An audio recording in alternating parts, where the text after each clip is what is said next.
pada saat saya mau sujud di sujadaku juga itu, pada waktu saya sudah lihat saya mau coba-coba bangkit kembali untuk sujud, kok kayaknya ada salib di atas sujadah itu.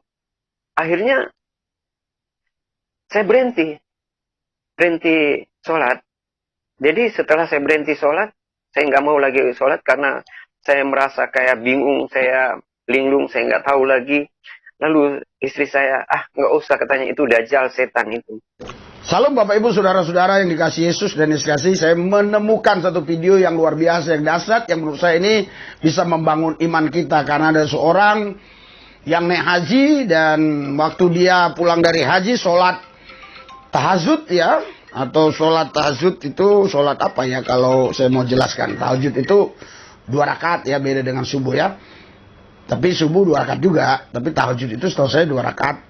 Apa ada yang lebih saya kurang paham ya. Saudara, jadi waktu dia sholat katanya dalam sholat tersebut dia zikir, dia dengar suaranya, akulah jalan kebenaran dan hidup, tidak ada seorang pun yang sampai kepada Bapa kalau tidak melalui aku. Kurang lebih begitu sepertinya tadi ya, yang saya dengar dalam video itu. Kalau Anda tidak sabar ya udah kita tonton aja sama-sama videonya. Ini dia. Bukan seperti sekarang ini, serba sulit, harus ditimbang, harus yang kita bawa harus terbatas, tidak boleh lagi bawa macam-macam. Tapi dulu kita bebas naik haji dulu kita juga masih murah dulu, paling tinggi 10 juta dulu kita sudah bisa umroh, saudara. Jadi nama saya dari Islam itu, saudara, dilahirkan dari kecil adalah Abdul Tahir. Setelah saya naik haji, lalu saya digelarkan Haji Abdul Tahir SAG dari Institut Muslim Indonesia Hidayatullah. Kebetulan saya juga kuliah di salah satu kampus IAIN Ciputat, saudara. Saya mengambil satu jurusan tarbiyah bahasa Arab. Dan kami dididik sejak kecil, saudara. Itu keislaman kita sangat radikal. Dan orang tua saya sangat radikal. Karena orang tua saya, papa saya, orang Makassar. Dan ibu saya, orang Gorontalo. Berdua sudah mereka naik haji. Jadi saya punya istri 1 dan 2 anak, saudara. Semua putra. Dua-duanya putra, saya punya anak, saudara. Setelah saya sudah berpisah dengan istri saya, karena saya menerima Tuhan Yesus, ya dia ambil semua anak saya, saudara. Tapi tidak ada masalah. Dan saya bersaudara, 14 bersaudara, 2 ibu, saudara. Karena orang Islam itu ya kawin, ya punya istri banyak, papa saya, saudara. Karena dia angkatan darat, ya tentara, saudara. Di Makassar, di unit 700 di Makassar, sudah pensiun, letkol, Haji Ismail namanya. Kalau mama saya, dia hakim di Pengadilan Negeri Makassar, lalu pindah sebagai hakim di Gorontalo, Limboto, saudara. Arina Umar, sarjana hukum. Ibu saya, Pam Katili, saudara.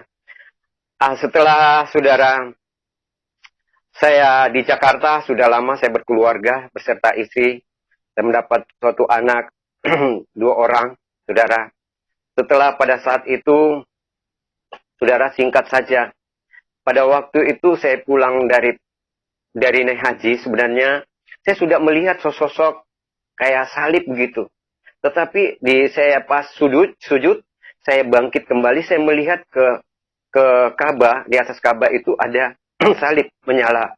Tetapi saya tidak terlalu tertarik dengan nggak yakin dan percaya bahwa itu adalah salib itu menandakan orang Kristen punya. Tidak, saya tidak pernah membayangkan itu, saudara. Setelah saya pulang, begitu lama saya kerja, saya dosen juga, dosen guru ngaji gitu. Saya mengajar di salah satu institut di Al-Quraba di Rawamangun, saudara. Saya mengambil jurusan tarbiyah dan kita sebagai ustadz kita harus bisa menghafal Al-Quran 30 juz Al-Quran, 6.666 ayat. Dan kita dididik sejak kecil itu sebagai Islam. Islam artinya taat patuh kepada Allah Subhanahu wa taala, dan muslim itu adalah pengikut Muhammad. Dulu waktunya kita masih kecil, betul-betul kalau kita tidak mengaji itu, saudara, kita dicambuk, saudara. Dicambuk sama orang tua kita. Harus betul-betul kita bisa baca dari Iqra, abjadnya itu semuanya. Lalu kita pindah di Al-Quran besar, saudara. Sangat radikal. Karena papa saya itu, ya orang tuanya masih, yang terkenal di sana, kakek saya itu Kahar Musakar di Makassar, saudara. Banyak orang-orang Kristen yang dia bunuh, saudara. Di sana, di Makassar, saudara. Tapi, ya apa yang terjadi? Saya juga tidak masuk akal harus saya mengikuti Yesus dan saya dipanggil Tuhan Yesus, saudara. Jadi pada waktu saya sudah pulang dari Pakistan, saudara, karena saya diutus ke Pakistan itu hampir kita berapa 300 orang yang diberangkatkan ke Pakistan tahun 99 sampai 2001, saudara. Kita sekolah di sana. Jadi kita studi banding sambil kita belajar bagaimana untuk belajar teroris gitu.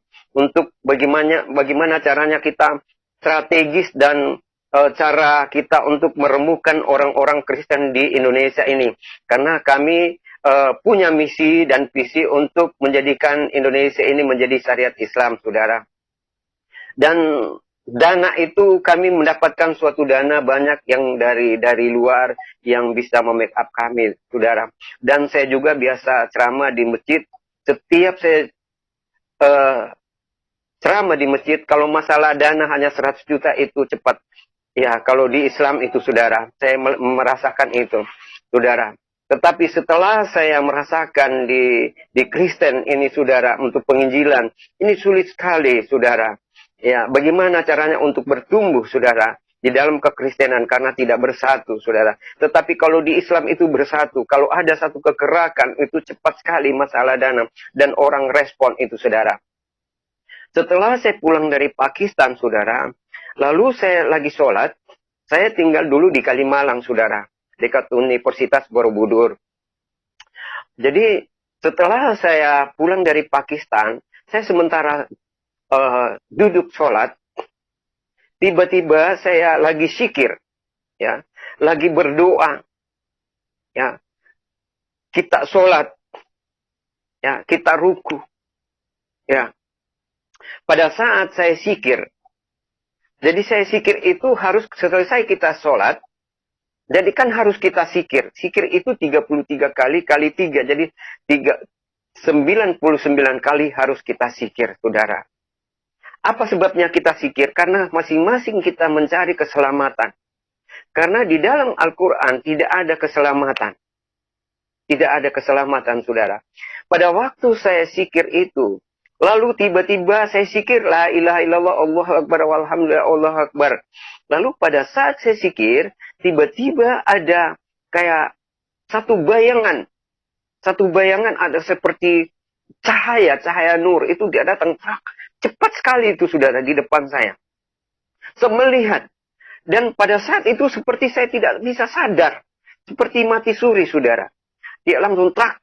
Dan ada suara berkata, akulah jalan kebenaran dan hidup. Tak seorang pun yang datang kepada Bapa tanpa melalui aku. Saya tidak mengerti dengan bahasa itu. Karena saya tidak pernah membuka Alkitab. Karena kami itu sebagai Islam, itu tidak bisa kita memegang pun Alkitab itu haram. Ya, jadi banyak yang diharamkan di dalam Islam itu. Memegang, jangankan dibilang kita memakan barang haram dan sebagainya. Ya, Alkitab saja tidak boleh kita memegang, saudara. Tapi apa yang terjadi? Kenapa? Karena pikiran saya kok ada suara seperti itu? Akulah jalan kebenaran. Saya belum tahu di mana ayatnya, terdapatnya di mana. Tetapi ada suara, tapi suara itu cepat sekali seperti kilat, saudara. Tetapi perasaan itu lama. Itu kayak tidak sadar. Nah, saudara. Padahal ini duduk di antara dua sujud, saudara. Duduk lagi zikir. Ya. Bukan keadaan tidur atau mimpi, tidak. Jadi di situ saya bingung, kok apa yang terjadi itu.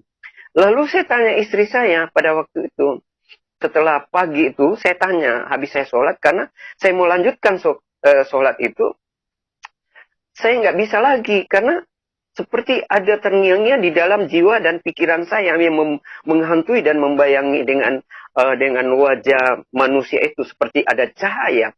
Tetapi cahaya itu ada seperti wajah manusia yang ada di kepalanya itu kawat turis, saudara. Dan suara itu seperti cepat, seperti kilat, saudara. Dia berkata, akulah jalan kebenaran dan hidup, tak seorang pun yang datang kepada Bapa tanpa melalui aku. Lalu saya istighfar, astagfirullahaladzim wa atubu ilaik. Ampuni aku Tuhan kalau ada kesalahan dan dosaku Tuhan. Pada waktu itu saya istighfar, saya tanya. Tapi menurut istri saya tanya, dia bilang, itu dajjal atau setan, jangan percaya. Ya, begitu saya abaikan saja. Saya abaikan. Pada saat saya mau sujud di sujadaku juga itu, pada waktu saya sudah lihat, saya mau coba-coba bangkit kembali untuk sujud, kok kayaknya ada salib di atas sujadah itu. Akhirnya saya berhenti sholat. Jadi setelah saya berhenti sholat, saya nggak mau lagi sholat karena saya merasa kayak bingung, saya linglung, saya nggak tahu lagi. Lalu istri saya, nggak usah, katanya itu dajjal, setan itu. Jadi saya penasaran, saya tidak jadi sholat. Sampai pagi, saya tunggu pagi. Kebetulan di pagi-pagi itu ada tetangga saya di situ. Pagi saya pergi tanya, ada tetangga saya namanya Aris Ayal, orang Ambon. Pada waktu itu ada mereka orang Ambon itu ada kerusuhan Ambon, mereka lari ke Jakarta. Kalau saya tidak salah pada waktu itu, saudara. Jadi saya datang tanya, Aris, kenapa saya bisa lihat Tuhanmu itu seperti itu? Posternya itu kan ada poster di ruangan tamunya Aris itu. Lalu saya tanya, kenapa? Ada saya melihat sosok seperti Tuhanmu itu yang ada kawat durinya. Lalu Aris berkata kepada saya, wah, hebat sekali Pak Haji. Kita saja sejak lahir tidak pernah berjumpa dengan Tuhan. Tetapi kenapa Pak Haji bisa berjumpa? Karena dia bilang, firman Tuhan berkata, bukan engkau yang memilih aku, tapi akulah yang memilih engkau. Saya langsung berkata begini kepada Aris itu. Saya bilang, Aris, jangan main-main. Ini masalah akidah, masalah agama. Itu sangat sensitif sekali. Dia bilang, kalau Pak Haji percaya, kalau tidak percaya tidak apa-apa juga. Akhirnya saya pulang, saudara. Saya pulang ke rumah. Lalu saya pulang ke rumah, istri saya sudah ke kantor. Lalu saya juga mandi, saya berangkat ke kampus. Di kampus saya bertanya, kita ada kayak reuni rapat begitu, saya bertanyalah kepada para teman-teman saya ini, ulama, kiai, ustadz, dan sebagainya. Saya tanya, saya bilang, Pak Kiai, semalam itu saya sementara subuh, saya sholat, saya sholat dan saya sudah wirid, dan saya lagi tasbih, lagi zikir, kok tiba-tiba saya melihat sosok kayak ada manusia dan suara itu. Tapi saya nggak mengerti dengan suara apa itu. Lalu dia berkata juga, Pak Kiai, dia bilang, itu kan dajjal. Setan, memang setan itu selalu menggoda manusia di saat kita ibadah, kita sholat. Jadi janganlah engkau percaya hal-hal begitu yang gaib. Lalu sudahlah. Begitu lama-kelamaan, begitu 1 tahun kemudian, ya 3 bulan, 6 bulan, sampai 1 tahun kemudian, kita diutus lagi untuk pemberangkatan kedua. Kan tadinya saya berangkat pulang lagi karena saya bagian di humas. Ya, di pengadaan, saudara. Lalu 1 tahun kemudian lagi, ya sekitar 2002-2003 kalau saya tidak salah itu, saya datang. Lalu saya lagi, keadaan saya sholat di tempat itu juga, kan biasa tempat sholat saya itu satu arah menghadap ke kiblat. Pada saat saya sholat lagi, itu lagi tahajud ini, bukan lagi sholat subuh, tapi ini lagi tahajud. Ya, lagi tahajud, tiba-tiba ada lagi datang suara, tapi tinggal suara. Dia berkata, jangan engkau khawatir, aku akan menyertaimu dan aku akan menyediakan bagimu tempat di surga, katanya. Lalu menghilang. Ya, itu suara itu, saudara. Saya istighfar lagi, kok apa itu? Ya, astagfirullahaladzim wa tubu ilaih, Tuhan ampuni aku. Apakah itu opo-opo atau guna-guna dari orang? Apa salahku? Karena apa? Saudara, karena saya berpikir bahwa tidak mungkinlah harus dengan roh-roh yang demikian, harus yang bisa menembus daripada iman saya. Karena saya ini guru ngaji. Bahkan di Bitung, di Manado itu dari Gorontalo sampai Bitung itu saya mengaji itu, saudara. Anak-anak di Pasar Tua itu. Saya ngajar mengaji. Pada waktu mereka datang KKR, saya juga yang larang mereka. Mereka Diana Nasution pada waktu itu, Hutakil Komao, Desi Arisan di Minggu Tah itu, mereka itu. Pada waktu itu mereka KKR di sana saya batalin. Pada waktu kan saya basis saya di sana, saudara. Di Bitung, di Manado itu, saudara.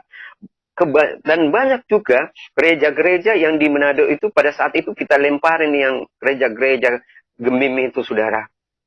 Di Manado itu, saudara. Akhirnya dulu saya masih menjalankan tugas saya sebagai dulu saya ikut tablit, jemaat tablit, saudara. Itu sangat kita radikal, saudara. Lalu saya sementara begitu ada suara. Lalu begitu ada suara, pening, langsung pening. Tak, saya punya kepala. Sampai akhir itu juga suara itu yang membuat saya kesakitan. Bahkan saya punya sakit prosesnya ini lama ini, saudara. Tidak serta-merta.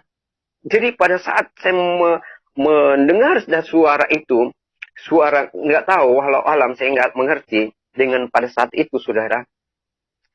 Lalu seperti ada gemuruh di kuping saya dan kepala saya itu sakit. Sehingga saya mengalami sakit penyakit itu ada berapa bulan saya mengalami sakit penyakit, saudara. Bahkan saya sudah keliling rumah sakit, tidak disembuhkan, tidak ada ditemukan penyakit itu. Lalu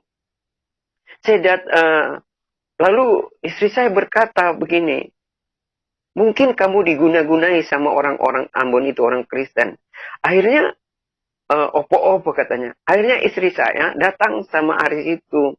Dia katakan, Aris kalau mau jadi Kristen, orang Kristen, jadilah orang Kristen. Jangan guna-gunai, kasih opo-opo. Karena berpikir istri saya, kadang orang-orang kayak di Manado itu kan banyak opo-oponya, saudara.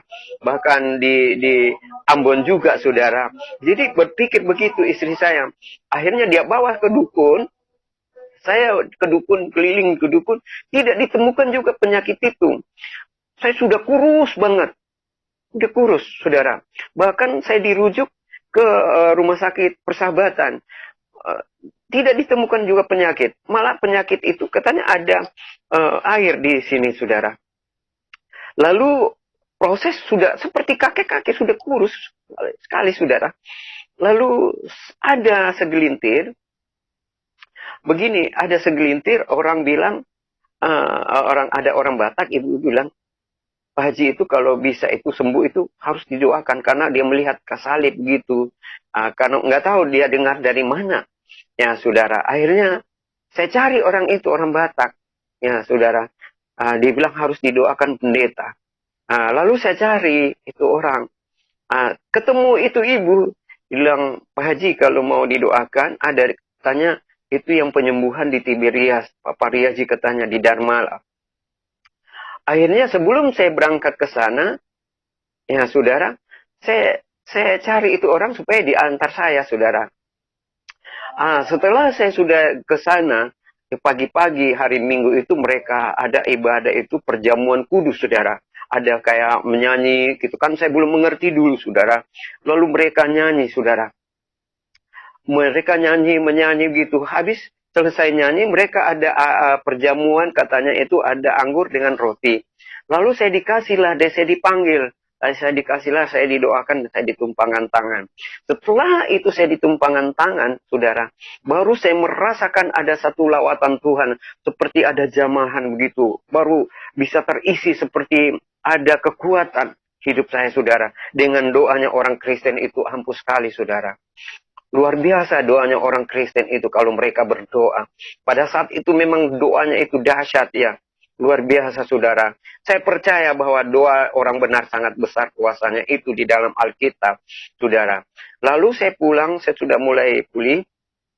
Saya datang lagi sama Aris, saya tanya, Aris, kalau memang ada kesalahanku, ampuni saya, jangan kamu kasih guna-guna saya.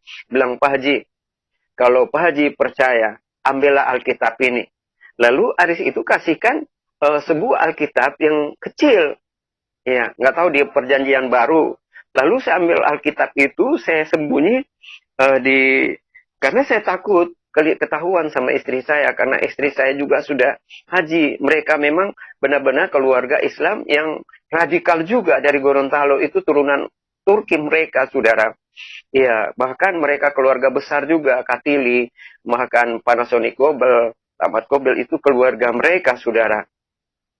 Lalu, saudara, saya ambil Alkitab, saya gulung di sarung saya.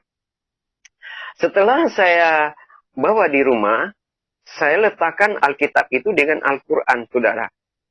Lalu pertama saya buka di dalam Alkitab, mengatakan begini di dalam Alkitab. Dia katakan Yohanes 1 ayat 1. Dia katakan begini. Pada mulanya adalah firman. Firman itu bersama-sama dengan Allah. Dan firman itu adalah Allah. Itulah yang saya perbandingkan pertama-tama saya menerima Tuhan Yesus. Itulah di Yohanes 1 ayat 1.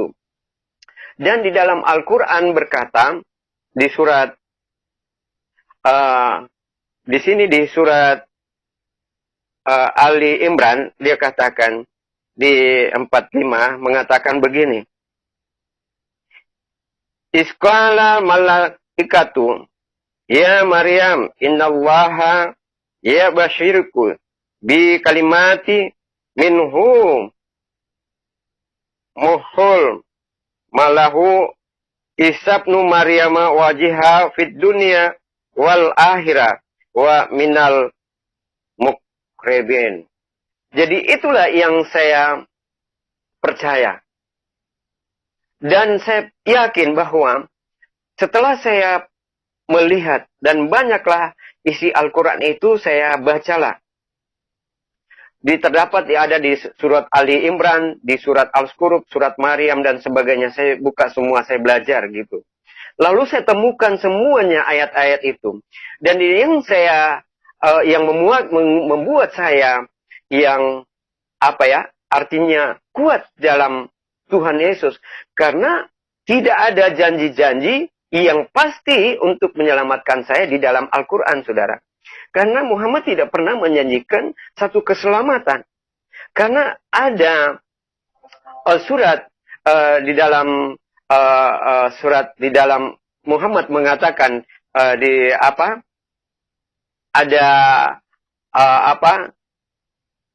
mengatakan Allahumma salli ala Sayyidina Muhammad wa ala ali Sayyidina Muhammad. Itu salawat Nabi. Mengatakan Allahumma salli ala Sayyidina Muhammad wa ala ali Sayyidina Muhammad kama berkata Sayyidina Ibrahim. Dia katakan begitu. Lalu saya mengartikan bahwa dia bilang Muhammad, ya Allah, selamatkanlah keluargaku, sahabatku, dan pengikutku. Dia katakan, Allahumma salli ala Sayyidina Muhammad. Pada waktu Muhammad menerima wahyu itu. Dan malaikat datang. Lalu dia salawat. Allahumma salli ala Sayyidina Muhammad wa ala ali Sayyidina Muhammad. Kama berkata Sayyidina Ibrahim. Ya Allah, selamatkanlah keluargaku, sahabatku, dan pengikutku. Dan maksud saya, kalau kita sebagai pengikut Muhammad, tidak ada janji keselamatan. Insya Allah, mudah-mudahan engkau diselamatkan. Ya, sedangkan dia didoakan terus. Bagaimana kita mau selamat ini sebagai pengikut dia? Tidak ada keselamatan. Tetapi di Alkitab berkata, Injil berkata, Yohanes 14 mengatakan, Yohanes 14, coba kita buka Yohanes 14, Dia katakan di sini, Yohanes berkata, ayat 6, Yohanes 14 ayat 6 berkata, kata Yesus kepadanya, akulah jalan dan kebenaran dan hidup. Tidak ada seorang pun yang datang kepada Bapa kalau tidak melalui aku. Jadi itulah ihdinas siratal mustaqim yang sesungguhnya. Dia katakan begini. Di sini yang dikatakan di ayat Yohanes 14 ayat 6 berkata, akulah jalan kebenaran dan hidup. Tak seorang pun yang datang kepada Bapa tanpa melalui aku. Saya belajar di sana, Pak, saudara. Terdapat di dalam Al-Fatihah. Dia katakan di Al-Fatihah, Auzubillahi minasyaitonirrajim, Bismillahirrahmanirrahim. Alhamdulillahirabbil alamin arrahmanirrahim maliki yaumiddin. Iyyaka na'budu wa iyyaka nasta'in ihdinas siratal mustaqim. Siratal ladzina an'amta 'alaihim ghairil maghdubi 'alaihim waladdallin. Amin. Ihdinas siratal mustaqim itu dia katakan, tunjukkanlah jalan yang lurus dan jalan yang benar, saudara. Jadi disitulah petunjuk, tetapi belum tentu itu jalan yang lurus. Tetapi Yesus berkata, akulah jalan kebenaran dan hidup. Tak seorang pun yang datang kepada Bapa tanpa melalui aku. Itulah sesungguhnya jalan kebenaran. Karena di bawah kolong langit ini hanya Yesus yang sanggup mengatakan demikian. Yang berani melakukan di dalam yang menyatakan bahwa dia adalah jalan kebenaran dan hidup. Jadi, di dalam Al-Quran tidak ada menyajikan untuk keselamatan, saudara. Iya, saudara. Dan pertama-tama ayat yang diberikan Muhammad kepada Jibril, dia katakan, Iqra bismillah muhalak, bacalah Muhammad. Lalu Muhammad berkata, ya Allah, aku tidak bisa membaca dan menulis. Aku seorang buta huruf. Aku seorang orang miskin. Bagaimana kita mau jadi pengikut dia? Sementara dia buta huruf, tidak tahu apa-apa. Ya, tidak tahu apa-apa. Pemimpin itu harus cerdas dan pandai, dia sebagai panutan. Ya, sementara dia tidak ada janji-janji untuk kita diberkati, tidak ada janji untuk diberkati, tidak ada. Sedangkan dia miskin. Ya, sedangkan dia buta huruf. Bukan saya mengejek, bukan saya menghina, tetapi itu fakta, itu membuktikan bahwa di dalam Al-Quran itu, saudara. Tetapi saya belajar di sini, keselamatan itu luar biasa ada di dalam Alkitab, Injil. Keselamatan ada di sini, dikatakan. Pasti diselamatkan. Di Roma, kita bisa buka di Roma. Saudara, bisa kita buka di Roma. Di Roma 5 ayat 1 sampai 11.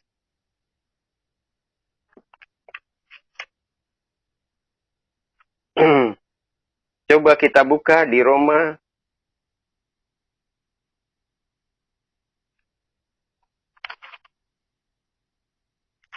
Di sini di Roma 5 ayat 1 sampai 11.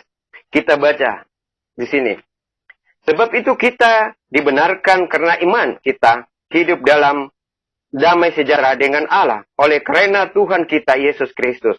2, oleh dia kita juga beroleh jalan masuk oleh iman kepada kasih karunia ini. Di dalam kasih karunia ini, kita berdiri dan kita bermegah dalam pengharapan akan menerima kemuliaan Allah.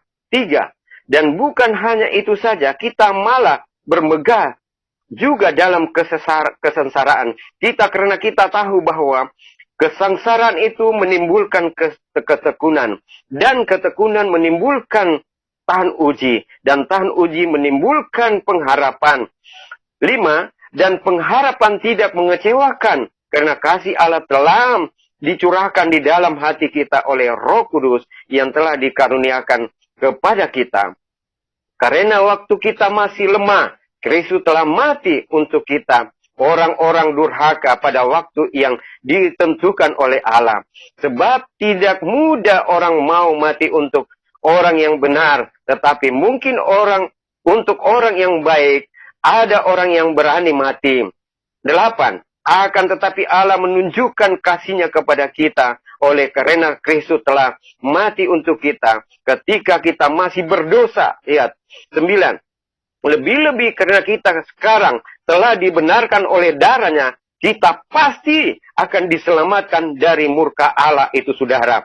Pasti kita diselamatkan. Tidak ada kata-kata mudah-mudahan insya Allah akan diselamatkan. Tetapi di sini nyata Tuhan Yesus menyatakan di dalam ayat 9 ini, saudara. Dia katakan lebih-lebih karena kita sekarang telah dibenarkan oleh darahnya. Kita pasti akan diselamatkan dari murka Allah. Ayat 9, ayat 10. Sebab jikalau kita ketika masih seteru diperdamaikan dengan Allah oleh kematian anaknya, lebih-lebih kita yang sekarang telah diperdamaikan pasti akan diselamatkan oleh hidupnya. Dan bukan hanya itu saja, kita malah bermegah dalam Allah oleh Yesus Kristus Tuhan kita. Sebab oleh Dia kita telah menerima perdamaian itu sendiri, saudara. Itu luar biasa. Ini janji Tuhan yang luar biasa, yang pasti. Tidak ada kata-kata mudah-mudahan. Jadi disitulah saya yang menguatkan itu, saudara. Saya masuk Kristen, bukan saya dipengaruhi. Bukan saya diinjili, saudara. Tidak. Tetapi anugerah kasih Tuhan yang mencurahkan semuanya kepada saya. Sehingga saya yakin dan percaya. Dan saya beriman bahwa banyak orang berkata, saudara, Pak Tahir ini sudah gila. Pak Tahir ini sudah murtad. Ini sudah mereka itu, Pak Tahir ini sudah kafir. Saya katakan, di mana letak kekafiran orang-orang Kristen? Tunjukkan di mana ayatnya, di mana. Walaupun dia katakan ya ayyuhallazina amanu kutiba lalasin, walaupun ya allazina min qablikum lalakum dinukum waliyadim. Saya katakan agamamu agamamu, agamaku agamaku. Tetap saya pertahankan, saudara. Walaupun mereka mengatakan aku sudah gila, murtad dan kafir, saudara. Saya murtad, saudara, dari Islam menjadi Kristen, saudara. Bukan karena saya pindah agama, karena saya meninggalkan agama, tidak. Saya hanya hijrah, artinya pindah. Tetap saya beragama mengikut Yesus Kristus sebagai juru selamat saya. Karena saya percaya bahwa keselamatan di bawah kolong langit ini hanya Yesus saja yang bisa menyelamatkan dunia maupun akhirat. Dia katakan di sini, saudara, di dalam Al-Quran, dia katakan di sana di surat Ali Imran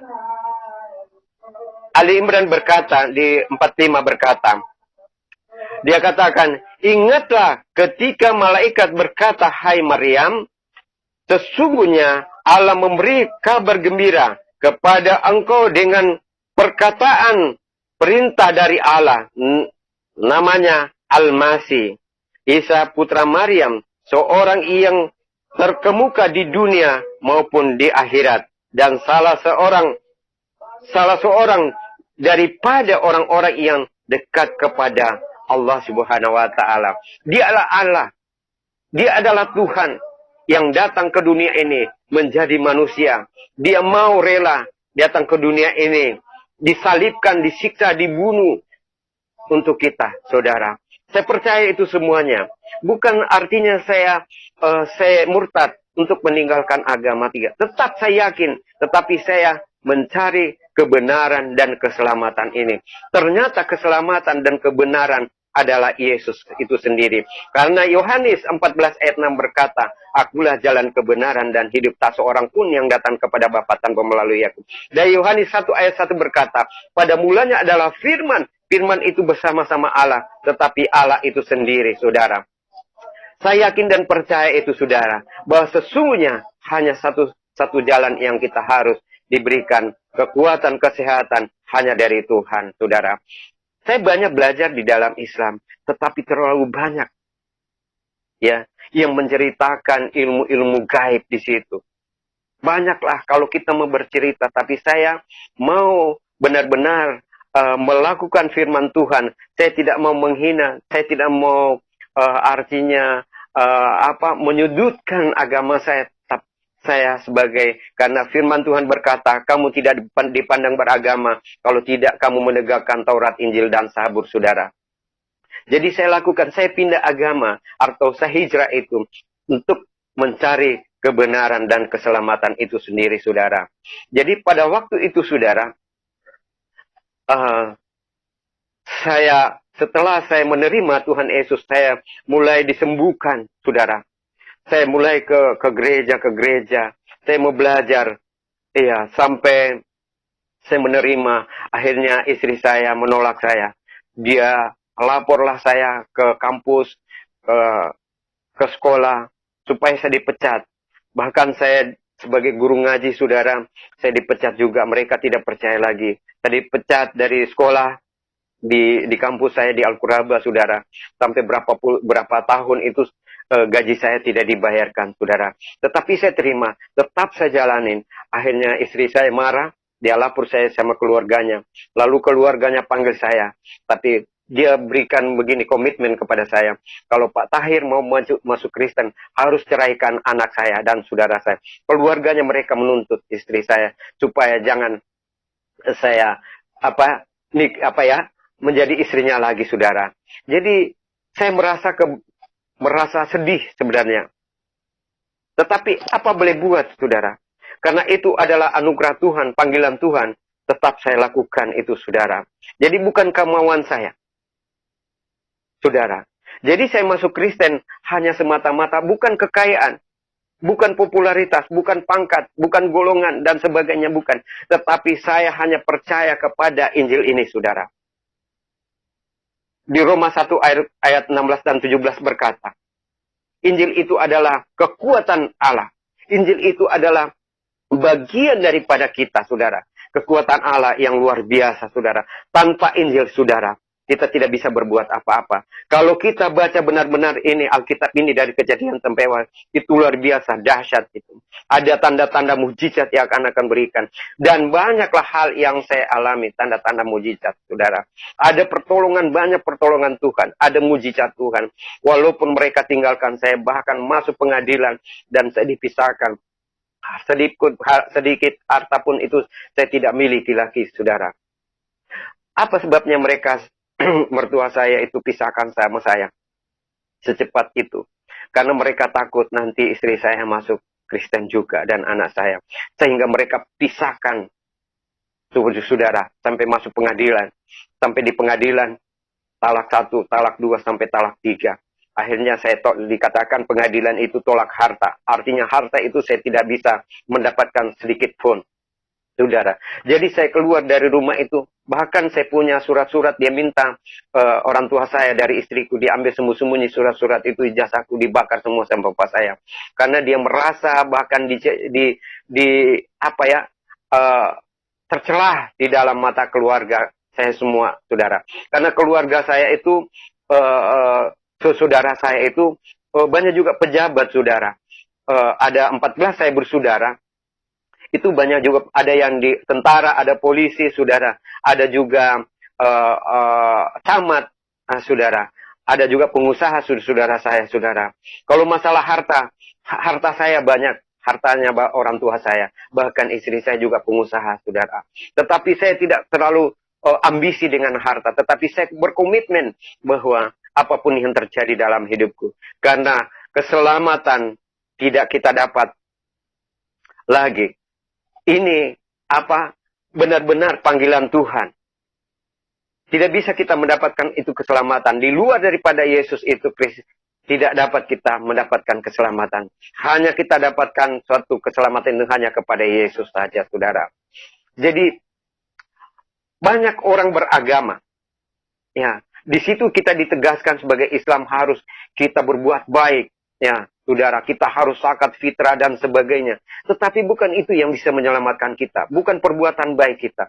Tetapi iman kita percaya kepada Yesus. Kalau kita iman kepada Yesus, maka Yesus akan turun tangan menyelesaikan segalanya. Karena Yesus itu firman yang hidup.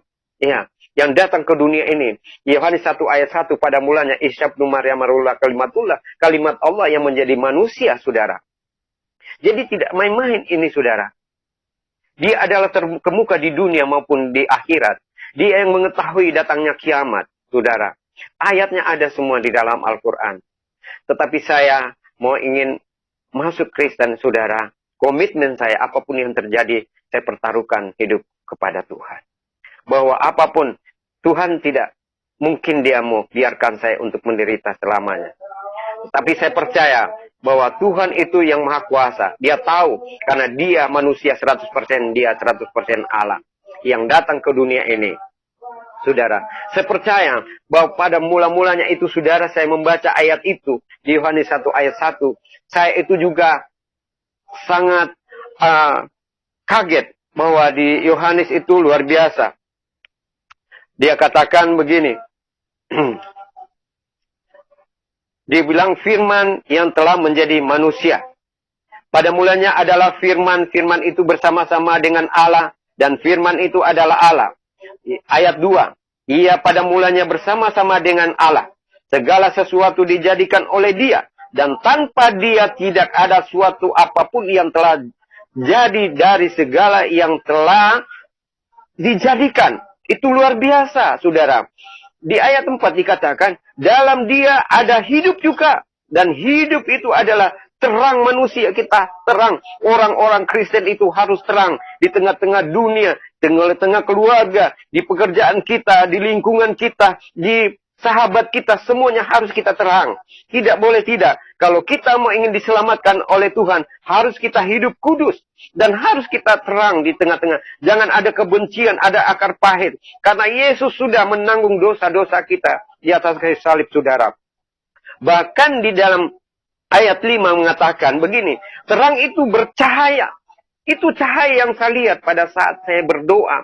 Itu yang datang, itu cahaya nur, saudara. Kalau saudara percaya, kalau kita peka menerima Tuhan, itu ada cahaya, ada tanda-tanda mujizat, tanda-tanda kuasanya yang terjadi pada kita. Yang penting kita peka menerima Tuhan. Suara Tuhan. Dia katakan di ayat 5 mengatakan, terang itu bercahaya di dalam kegelapan. Dan kegelapan itu tidak menguasainya kita. Kegelapan bukan orang-orang kegelapan kita, saudara. Bukan orang-orang jahat. Orang-orang yang suka iri hati dan dengki itu. Oh, bukan, saudara. Kita orang-orang terang. Bukan orang-orang di jalan, orang-orang yang fasik. Tuhan. Itu luar biasa, saudara. Dan di dalam ayat 6 dikatakan, datanglah seorang ini diutus oleh Allah, namanya Yohanes. Ia datang sebagai saksi untuk memberikan kesaksian tentang terang itu, supaya oleh dia semua orang menjadi percaya. Kita harus percaya. Ada yang saksikan, walaupun orang mengatakan, oh itu bohong. Tetapi Yesus ini, Yohanes ini menyaksikan bahwa sesungguhnya ini kebenaran Tuhan dan keselamatan itu ada pada Yesus itu sendiri. Saudara, saya percaya bahwa sesungguhnya ayat apapun ayat di dalam Alkitab ini, semuanya itu lengkap. Kalau kita mau pingin kaya, saudara, justru itu saya rela apapun yang terjadi dalam hidupku, tetap saya ikut Tuhan Yesus. Sia-sia kita menjadi manusia kalau kita tidak percaya kepada Yesus. Bukan harta. Bukan pangkat yang bisa menyelamatkan kita. Sekalipun banyak hartanya orang. Banyak orang-orang di rumah sakit yang banyak uangnya. Berkelimpahan hartanya. Depositonya uangnya dan banyak. Tetapi dia menderita di rumah sakit. Banyak uang. Bubur pun juga dia mau makan. Susah. Sulit. Saudara. Walaupun uangnya, tidak mungkin uangnya yang banyak dia bisa makan kunyah-kunyah itu, saudara. Tetapi yang kita kunyah-kunyah itu firman Tuhan. Iya. Hidup ini bukan hanya dari roti saja, tetapi dari firman Tuhan yang bisa menyelamatkan kita, membahagiakan, ada damai sejahtera, saudara. Itu saya merasakan. Pada waktu itu, saudara, saya mau masuk Kristen. Ya, masih gontayangan juga saya, artinya mencari ke gereja, ke sana, kebenaran, keselamatan, dan sebagainya. Saya tidak serta-merta juga menjadi 100% orang Kristen, saudara. Pada waktu itu ada hamba Tuhan. Yang hamba Tuhan ini yang rendah hati juga. Yang terkaya di Indonesia, di Jakarta, saudara. Dia berkata begini kepada saya. Dulu saya masih, pokoknya sudah cerai, sudah morak-marik, saudara. Saudara, istri saya tidak ada satupun yang dia tinggalkan saya. Semua harta diambil, saudara. Tetapi itu saya rela untuk meninggalkan. Dipecat dari pekerjaan, saudara. Tetapi itu kadang saya menangis, saudara. Tetapi saya kembalikan kepada Tuhan. Kalau memang itu Tuhan yang memanggil saya, pasti Dia tolong saya. Dan firman Tuhan berkata, Tuhan itu tidak kurang panjang tangan untuk menolong saya. Saya tidak sampai tergeletak, Tuhan angkat kembali saya. Dari dosa, dari kemiskinan, dari keterburukan, kebodohan dan sebagainya. Tuhan mengangkat derajat saya, saudara. Sampai malam hari ini saya bisa bersaksi di tengah-tengah kita sebagai umat percaya Yesus Kristus, karena Yesus Kristus, saudara. Iya. Dan saya juga, puji Tuhan, saya sekolah di salah satu sekolah Alkitab di Toraja. Karena ada seseorang yang mau menyekolahkan saya sehingga saya bisa sekolah, saudara. Belajar 2 tahun di Toraja, saudara. Itulah pengalaman. Pada saat pertama-tama saya pelayanan, itu luar biasa. Hampir saya kencing jalan aku, saudara. Karena ketakutan. Saya masih belajar juga. Tetapi saat ini, saudara, saya sudah jadi penginjil luar biasa. Saya sudah menginjil ke Jayapura, Timika, Wamena, Merauke, bahkan Kalimantan, Banjarmasin, Samarinda, bahkan Brau. Kita baptis di sana 500 orang. Di Kalimantan, di Papua, sudah berapa ratus orang. Di Makassar kita baptis sampai kita dikejar. Bahkan di Depok saya dipukulin sampai hancur-hancur muka saya. Sampai saya di sel, saudara. Saudaraku. Saya pada waktu saya di sel, mau di sel 3 bulan, saudara. Saya menangis di situ. Saya di sel, ditelanjangin. Hanya pakaian dalam, celana dalam dengan baju dalam, saudara. Ya, karena saya menginjil di Depok, ada 600 orang yang dibaptis di Citayam itu, saudara. Mereka mengatakan ustadznya di sana, sampai ada gereja dibakar di sana. Tapi itu sejarah lah. Gak usah kita mengungkit lagi yang sudah terjadi. Yang penting marilah kita menginjil. Karena Injil adalah kebenaran dan firman Tuhan adalah kekuatan bagi kita. Kita harus belajar merendahkan hati. Dan di sana saya dipukulin. Mereka bilang, kenapa kamu injili orang? Kenapa kamu harus kristenkan orang yang sudah beragama? Tetapi saya katakan, saya tidak pernah mengajarkan agama. Saya tidak pernah menginjil mereka. Hanya karena saya berpikir bahwa Yesus itu datang bukan membawa misi agama. Tetapi hanya untuk menyelamatkan mereka. Jadi saya menceritakan. Tapi mereka tidak mau tahu. Mereka babak belur saya pukulin sampai pecah kepala saya, mandi darah, saudara. Tetapi itu semua saya terima. Sudahlah. Nah, tapi pada waktu saya mau ditahan 3 bulan, saudara, saya mimpi pada waktu itu mujizat, saudara. Pada waktu saya tertidur itu kamarnya kecil sekali. Ada di situ juga buang air, di situ juga makan, saudara. Di dalam sel itu. Sel narkoba, saudara. Kalau malam kayak ular lewat begitu. Saya ketakutan kalau malam. Tapi saya berdoa. Tuhannya orang Kristen. Kalau engkau Tuhannya orang Kristen, tolong aku. Aku tidak bisa berbuat apa-apa. Aku terintimidasi. Tuhan Yesus, tolong aku. Hanya saya berdoa. Begitu berkali-kali. Saya kan belum tahu cara berdoa orang Kristen.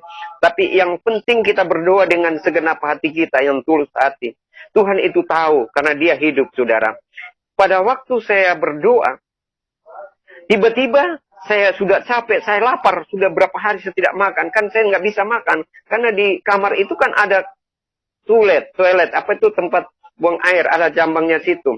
Jadi saya nggak bisa makan, saudara. Saya lemas.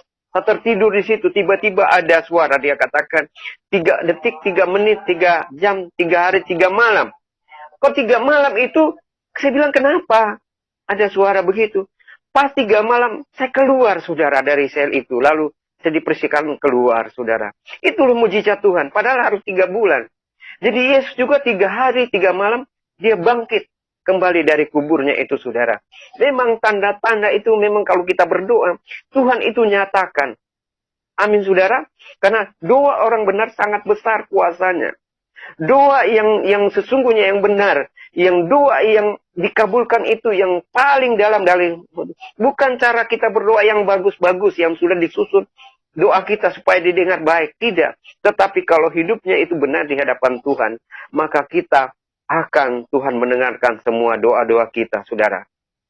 Amin, saudara. Percaya, saya juga dulu tidak yakin, tetapi dengan saya betul-betul berseru kepada Tuhan. Karena di Matius 7 ayat 7 berkata, mintalah kepadaku maka akan kuberikan, carilah pasti engkau dapat, dan ketuklah pintu-pintu akan dibukakan. Artinya, dia bilang mintalah. Kita berdoa memohon kepada Tuhan. Kita minta pertolongan dan petunjuk dan rahmatnya turun hidayat kepada kita. Kuasanya itu nyata dalam kita. Dia bilang, carilah. Bagaimana kita cari? Tuhan pasti itu. Kita lewat bagaimana kita caranya. Ya. Jadi kita harus berbuat, saudara. Kalau kita sudah lakukan dua hal ini, maka dia akan dengan doa kita, dia akan terketuk pintu hati Tuhan. Dia akan memberikan kita kunci. Kunci kalau kita sudah buka, kita pegang kunci ini, pasti kunci itu kita pakai untuk membuka pintu hati Tuhan. Artinya bisa terbuka hati Tuhan untuk menerima doa kita, saudara. Apapun pergumulan kita, kesusahan dan kesulitan kita, kalau kita sudah pegang kunci ini, maka kunci ini akan membuka hati Tuhan. Kita ketuk, hati Tuhan akan terbuka, saudara. Itu saya alami mujizat. Banyak mujizat yang Tuhan berikan kepada saya.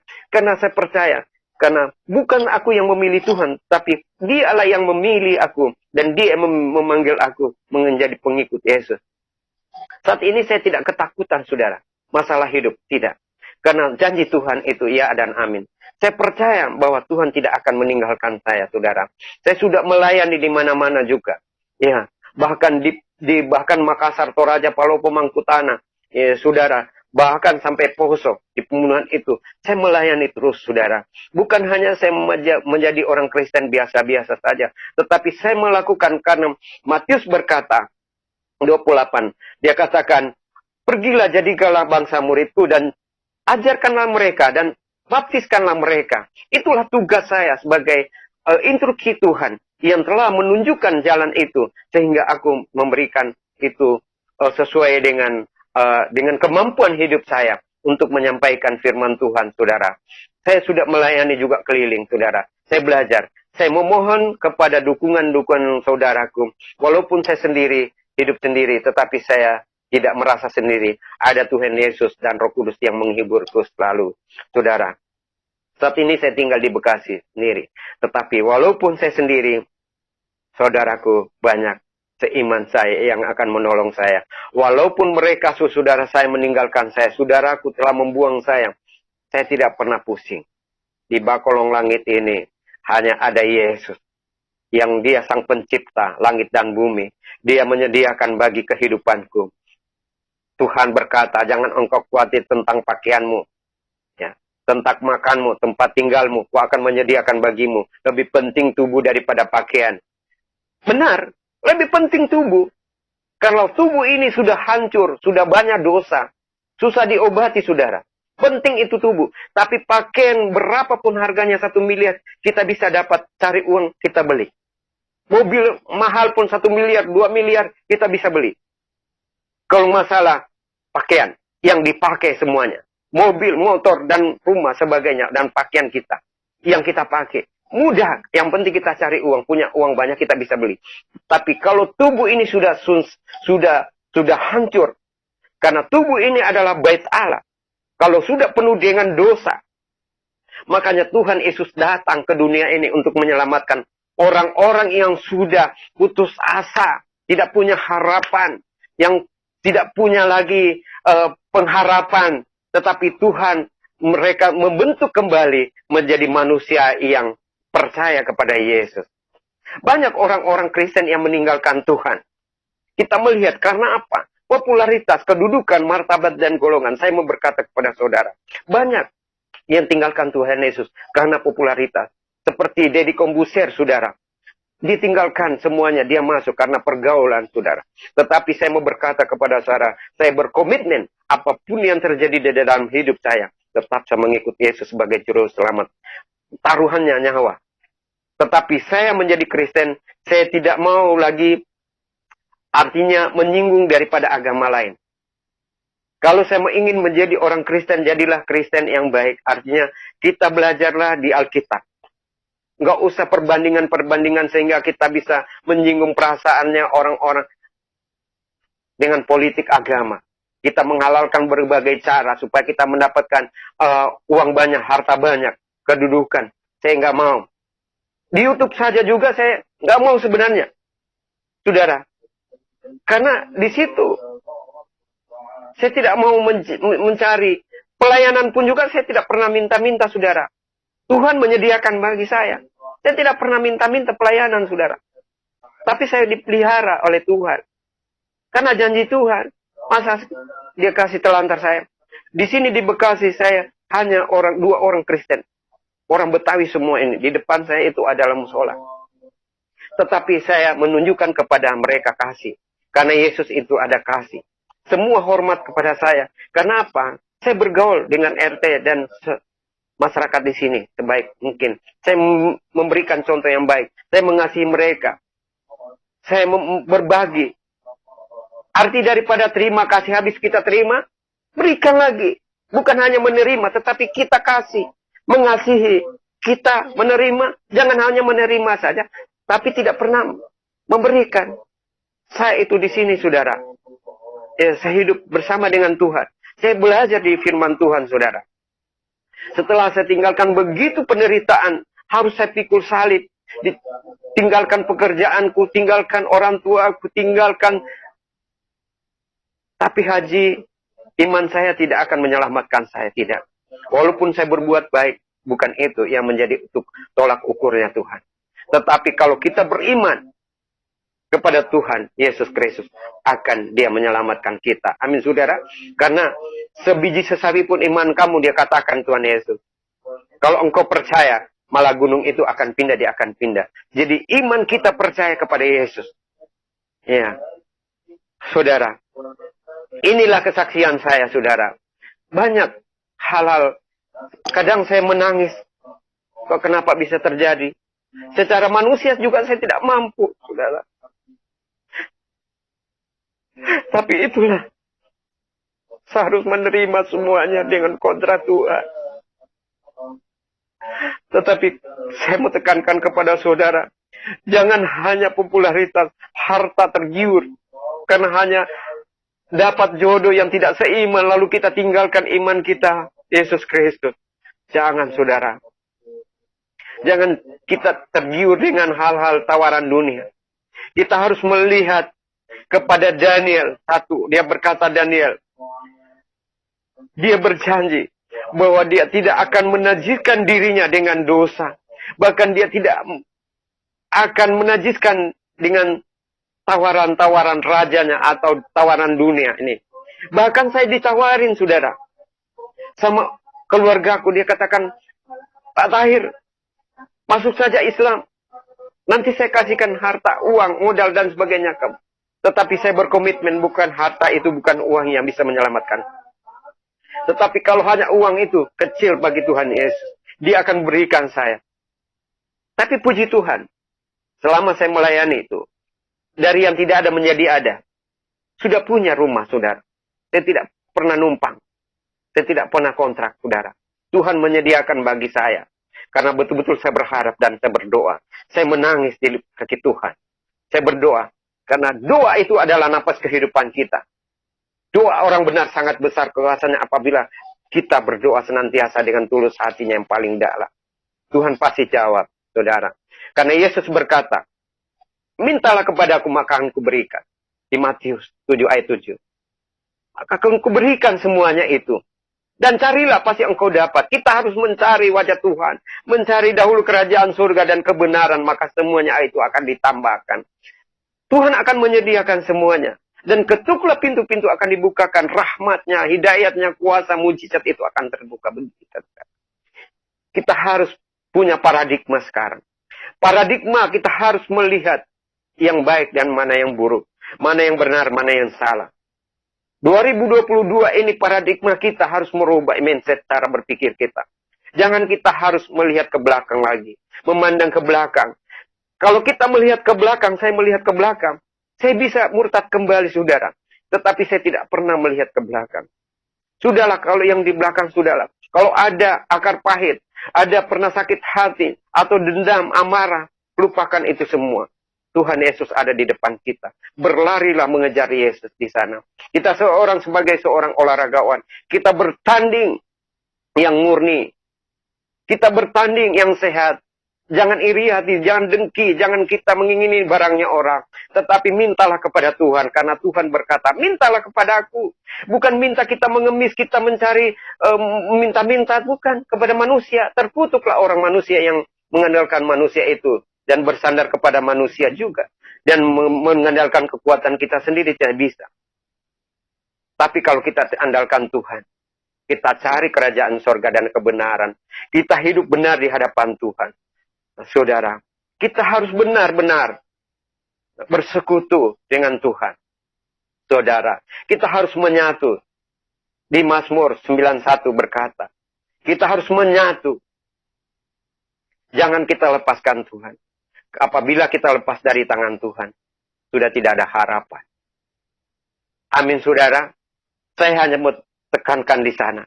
Jangan kita hanya harta, kedudukan, lalu kita tinggalkan Yesus. Itu saya punya komitmen, saudara.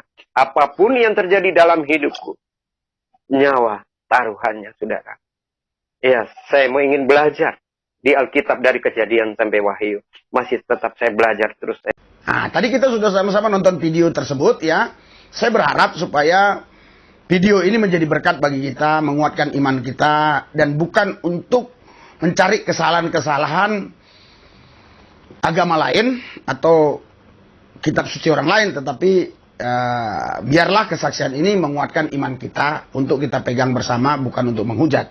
Oke, kita doa, Tuhan Yesus urapi kami bersyukur sudah mendengar kesaksian menguatkan iman kami, biarlah iman kami makin terus dikuatkan lewat kesaksian-kesaksian orang-orang yang dulu nggak percaya Yesus menjadi percaya Yesus. Terima kasih Tuhan, dalam Yesus yang kudus kami berdoa mengucap syukur, haleluya, amin.